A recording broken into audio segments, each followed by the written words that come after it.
Hello guys, അപ്പോൾ നമ്മളാണെങ്കിൽ ഇന്ന് രാവിലെ തന്നെ അതേ അമ്മയുടെ ബ്ലഡ് കൊടുക്കാൻ വേണ്ടി വന്നേക്കാം കേട്ടോ. സുട്ടു ഈ പേടിച്ചിരിക്കുന്നത് എന്താണെന്നറിയോ? കാരണം അവനെ കുത്താനാന്ന് വിചാരിച്ചിട്ടാണ് കേട്ടോ. അവനിങ്ങനെ നഴ്സുമാരുടെ ഡ്രസ്സൊക്കെ കണ്ടു കഴിഞ്ഞാൽ ഭയങ്കര പേടിയാണ് കേട്ടോ. അവന് കുറേ കുത്ത് കിട്ടിയിട്ടുണ്ട്. അതുകൊണ്ട് കുറച്ച് കഴിഞ്ഞപ്പോൾ അത് മാറി കേട്ടോ. കാരണം അമ്മാവനെ കുത്തണ കണ്ടപ്പോൾ അവന് നല്ല സന്തോഷമായി. പിന്നെ അവൻ അവിടെ കിടന്ന് ഭയങ്കര കളിയായിരുന്നു കേട്ടോ. കുറേ നേരം വെയിറ്റൊക്കെ നോക്കി കളിച്ചുകൊണ്ടിരിക്കുകയായിരുന്നു. പിന്നെ നമ്മൾ സമയം കളയാതെ വേഗം തന്നെ വീട്ടിലോട്ട് വന്നു കേട്ടോ. അങ്ങനെ വേഗം റെഡിയായി നമ്മൾ എറണാകുളത്ത് പോകാൻ പോകണം കേട്ടോ. കാരണം ഇപ്രാവശ്യത്തെ ന്യൂ ഇയർ നമ്മൾ എറണാകുളത്താണ് ആഘോഷിച്ചത്.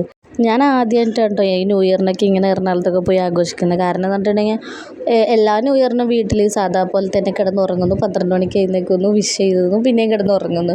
ഇതാണ് ഏറ്റവും കൂടുതൽ നടക്കലുണ്ടാവല്. ഇപ്രാവശ്യം കുറച്ച് വെറൈറ്റി ആവാമെന്ന് വിചാരിച്ചേ. അങ്ങനെ ഞങ്ങൾ നേരെ ബസ്സിൽ കയറിയിരുന്നു കേട്ടോ. 1 മണിക്കൂറാണ് ഇവിടെ നിന്നുള്ളത്. കുറേ നേരമൊക്കെ ഇരുന്ന് കാഴ്ചയൊക്കെ കണ്ട് പാട്ടൊക്കെ കേട്ടിരുന്നു കേട്ടോ. അങ്ങനെ നേരെ വയറ്റിലെത്തിയപ്പോൾ ഞങ്ങൾ ചായ കുടിക്കാമെന്ന് വിചാരിച്ചു. അപ്പോൾ ഞാൻ ഒരു പപ്സും അതേപോലെ തന്നെ സുട്ടൊരു കേക്കും വാങ്ങിച്ചു. പിന്നെ 3 ചായയും വാങ്ങിച്ചു കുടിച്ചു കേട്ടോ.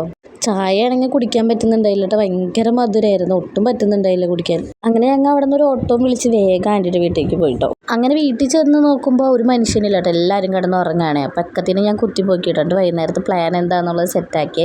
പിന്നെ ആണെങ്കിൽ ആൻറ്റി നല്ല അടിപൊളി ബിരിയാണി ഉണ്ടാക്കി വെച്ചിട്ടുണ്ടായിട്ട്. അപ്പോൾ അതൊക്കെ കഴിച്ച് കുറച്ച് നേരം വർത്തമാനം പറഞ്ഞിരുന്നു.